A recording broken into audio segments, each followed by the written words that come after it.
of pastors, teachers, and lay people who cannot stand what this text seems to say.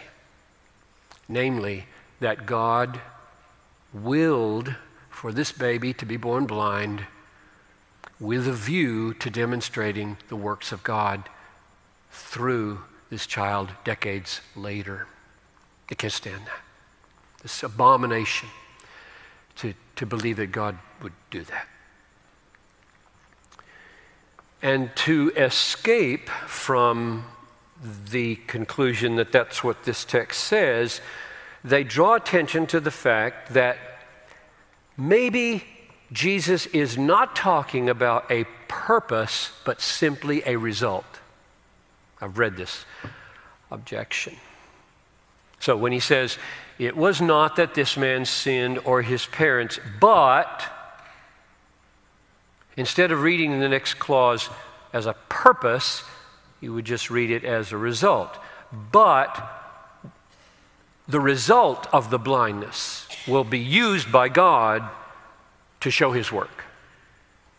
God didn't do anything to bring about the blindness for a purpose. He just found the blindness and showed his work. He used the blindness. He used the blindness. He didn't bring it about. He used it when he found it. Because it just goes so deeply against their preferences that their kind and loving God would ordain that a baby be born blind. Now, I have three responses to that objection, and I hope they will take us deeper into what Jesus is saying. It won't work. That's my response. That way of interpreting verse 3 won't work for three reasons. Number one, the disciples are asking for an explanation of the blindness. They're asking for an explanation of the blindness. But if you say God had no purpose, no design, no plan in that baby being born blind, but only found it later and put it to use for his glory, you have not answered their question. It's not an explanation. It's the avoidance of an explanation, which isn't what this text is doing. This text is giving an explanation. That's my answer, number one. Number two, God knows everything that's happening in the formation of a fertilized egg. He knows everything. He knows the chromosomal genetic makeup of every sperm and the egg. He's totally in charge of what eggs get planted, what don't. He's totally in charge of what sperm successfully fertilizes the egg. He can see it all. And he can see if there's a little glitch in this DNA spiral that's going to result, if it matches with this egg, it's going to produce blindness. He knows that. We're talking about God here. He knows the genetic condition of the sperm and the egg. And he can simply say, don't go there. We're not going to conceive this time because it would make a blind baby. He can say that. And if he doesn't say it, then we could use words like permit. He permitted this natural sadness, brokenness to happen. But ponder the word permit for a moment.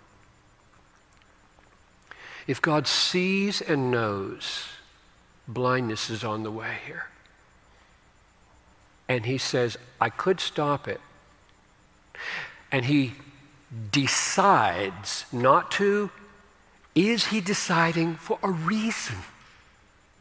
Or is he just saying, I got no reason. I don't know what I'm doing. I'm just doing it. This is God. This is God. God doesn't do things willy-nilly. If God permits this union, knowing it will produce blindness, whether you use the word permit or cause, it's purposeful. It's purposeful. I am going to let it happen because I have a design. I have a plan. I have a purpose for this life. That's my second answer. He knows. He knows. You cannot make him a finder of blindness. Like, oh, here's a blind person. Have no idea where he came from, and I had no design in it. You can't do that. That will not work in the Bible or in this text. And here's my third response. If you try to deny God's sovereign, wise, purposeful control over conception and birth, you have a head-on collision with Exodus 4:11 and Psalm 39:13, 139:13. I'll read those to you. The Lord said to Moses, "Who made man's mouth?